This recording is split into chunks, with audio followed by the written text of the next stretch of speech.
Pozdrav za sve pratioce MMA Respekta, nalazimo se u hali Pionir polufinale Evropskog prvenstva, sa mnom je pobednik polufinalne borbe Gabriel Veočić. Brate, čestitke na pobedi. Hvala vam puno. Kakvi su prvi utisci? Pa evo, odlično. Mislim, malo sam očekivao sam teži meč, da budem iskren. Bio to ipak prvak Europe do 22 godine, Francuz. Znao sam da je kontragardaš, da je visok, da je ljigav, da je stvarno defender stvarno odličan i ja sam ipak njega čekao i dočekao sam ga na te udarce i evo osvojio sam jednoglasnom odlukom sudaca sve 3 runde bez dvoumice. Nekako si se lagano osjećao u kavezu, da li si bio već si osvojio medalju, osigurao si tu medalju, ili ti pao neki pritisak sa leđa, da kažem? Pa je, znate, najgori je pritisak svim boksačima do medalje. I onda poslije medalje, većini je bitno sam dozu medalje, onda poslije medalje kako bude, damo sve od sebe, pa šta dragi Bog da, to je to.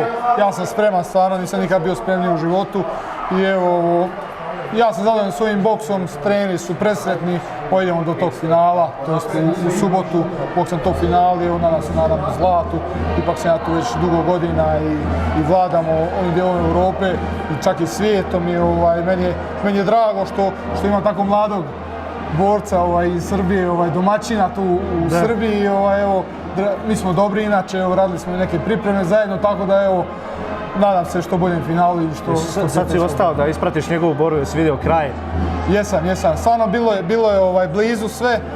Drago mi što je Rasko dobio tu borbu, stvarno drago mi je zbog njega što je osvojio tu veliku medalju, što smo u finalu zajedno i evo, neka bolje pobjedi. Ništa lepše u Beogradu, Srbija, Hrvatska, bolje mi da se borimo nek da dođe neko sa strane, da se bori za to zlato. Pa evo, mi smo susjedne države, mi smo prijatelji tu i evo, drago mi da ćemo se susresti u finalu kao što su i Luka Pradljačić i Dušan Vejotić, evo, mi smo prijatelji i evo, nadam se što bolje i što poštenije borbe. Jedan od najvećih potencijala što se tiče Hrvatske, u boksu si ti. Koliko ti je bio težak taj teret? Ljudi dosta očekuju već od tebe, očekuju velike rezultate. Pa da, evo, ovo mi je bilo samo... Mečevi su mi došli kao pripremna faza olimpijske igre. Ja sam samo zbog toga i došao. Rekao sam ako bude medalja, bude, ako ne bude, ja nisam ničem pogriješio i nemam nikakve žalosti jer sam se kvalificirao na olimpijske igre. Sad sam dogurao nadalje što sam mogao, finale su tu, kako finale prođu, neka bolji pobjedi i to je to. Meni to sam daje krila u leđa da znam da sam bolji i najbolji u Europi u ovoj kategoriji, među najboljima i evo, čekam tu medalju na olimpijskim igrama, zato se i pripremam. Ovo je meni samo pripremna faza za olimpijske igre. Da, imao si svoju publiku, ljudi te podržavaju, došli su da te podrže, koliko ti znači to? Pa evo, puno mi znači, došli su prijatelji iz Osijeka, Luku Pradljačića podržati, došli su neki prijatelji iz Beograda, isto su me podržali i evo, došlo je par mojih Brođana, stvarno, evo, presretan sam, čak i ekipa iz Splita tamo iz Zara došli su, stvarno puno im hvala.